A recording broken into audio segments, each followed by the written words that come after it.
What's up everybody, welcome back to the channel. My name is Shai Mizrahi. You guys are watching Fluffy Flamingos, where we teach you cool magic tricks and how to better your films. So guys, today I actually have a very interesting concept for you guys to learn about your films. In the past, I've taught you guys about music, I've taught you guys about coloring your videos, about sound effects, sound design, and today we're just gonna have one big project. We're gonna mash all of those tutorials together to teach you one very important thing. Depending on how you use those tools will completely determine the way your story goes. So I'm gonna make it plain and simple. Yesterday I took a bunch of video out in the rain and I decided to compile those videos in two completely different ways. It's the exact same clips, but because I use different sound effects, different coloring, I use different music, the story was a completely different one in each video. So as I've discussed in the past, music is a massive influence in your film. Adding a sad soundtrack to your audio make your video seem a little bit more sad. If you use adrenaline pumping action music, then your video is going to have a lot of hype in it.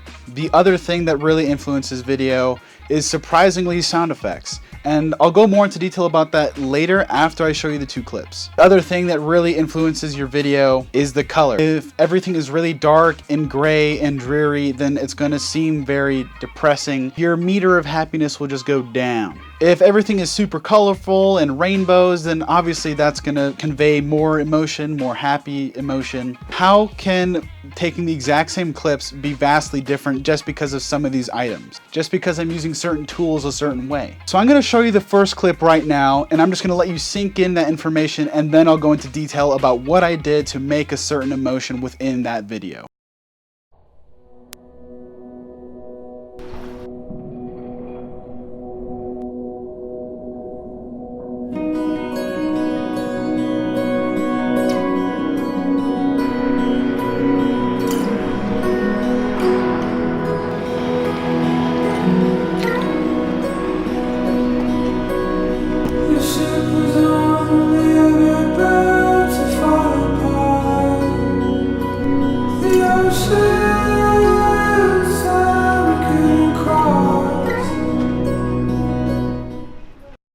Okay, so you watch the video. It's very soothing, calming. It's just me walking around in the rain. There's not a lot to that. There's no real story. It's almost like B-roll of just me having a good time outside while it's raining, taking a walk by the parking lot around my apartment complex. That's it. There's not really much to it. And it's pretty boring. There's not much else. There's no sound effects. There's no real coloring involved. That video obviously could have gone a lot better. So now I'm going to show you the second clip. So before I show you the second clip, it's actually broken up into two parts. I'm going to show you the first part of the second clip before I show you the second half. It'll make more sense in a bit, but I'm just going to go ahead and show you right now what it looks like with different audio, different music, everything. Everything's going to be different, but it'll be the exact same clips. What do you know?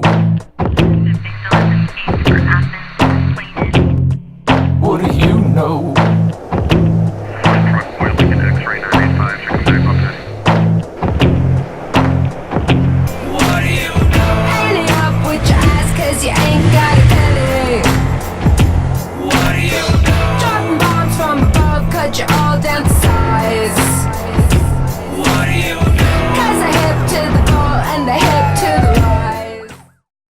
Okay, so what was different about that? The music provided a completely different mood. It was more hardcore, it seemed more like upbeat. The music almost kind of conveyed that something is going to happen. That is not the only tool I used to really get you to think of a different genre. I did change some of the color, but that wasn't really the main tool that I used to change this genre. What I used was actually sound effects. And the sound effects, you can hear radio chatter from a police car, and things like that just evoke that something is about to happen, and it's more uneasy. It's not as calming as the first video. Now I did add one little snippet in there of me posting something on the door, and it just says, "Don't follow me, Shai." It's not the exact same video because I did use three tools to enhance it to be completely different. One is I rearranged some of the videos. The second thing that I did was I changed the music and added sound effects. And then third, actually adding clips to it. Now, I know that doesn't make a whole lot of sense, but just hold on, let me explain. With the first video, there's not a lot to work with. It's just me walking around. But after I've added all the sound effects and all of the music and changed the coloring just a little bit, the story is going somewhere else. So the question is,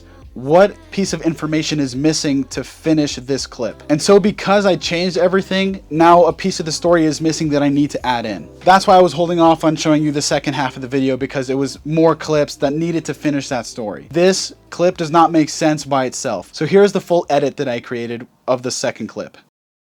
What do you know? What do you know?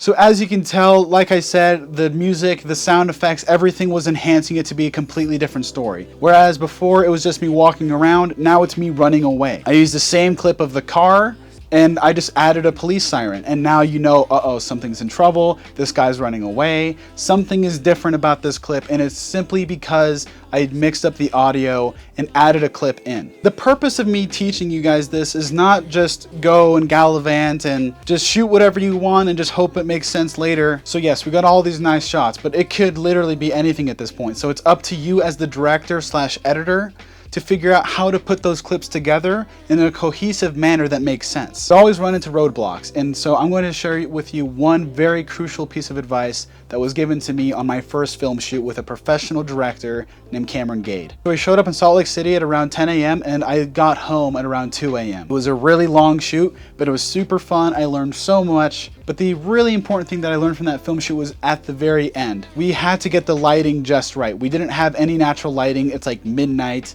We're in a basement with no lighting at all. We had to bring all of our own equipment to light the room. So the piece of advice that Cameron Gade told me was as follows, quote, "Filmmaking is just problem solving at its finest," unquote. When you guys hit those roadblocks, when you guys really want that masterpiece to come out and it doesn't, it is just that. It's just a problem that you need to solve, and as a filmmaker, that is our job. When we run into something where the lighting isn't working or the batteries won't charge, that is something that we need to overcome as a filmmaker and problem solve together as a team, as a crew, and that's what makes a film so amazing, so perfect in the theaters. That's what really enhances your look and really powers the effects you're striving for. I hope this video was really helpful for you guys. I really appreciate you guys tuning in every single Saturday. I love all of you. I'll see you guys in the next video on Saturday, where we're going to go more into detail about camera specifics. What I mean by that is, how do you get the right settings for your camera? We're going to talk about lenses. We're going to talk about ISO and aperture and all of that stuff, rule of thirds even. We're going to touch everything just a little bit to really enhance your basic skills for the camera. See you guys next week. Have a good one.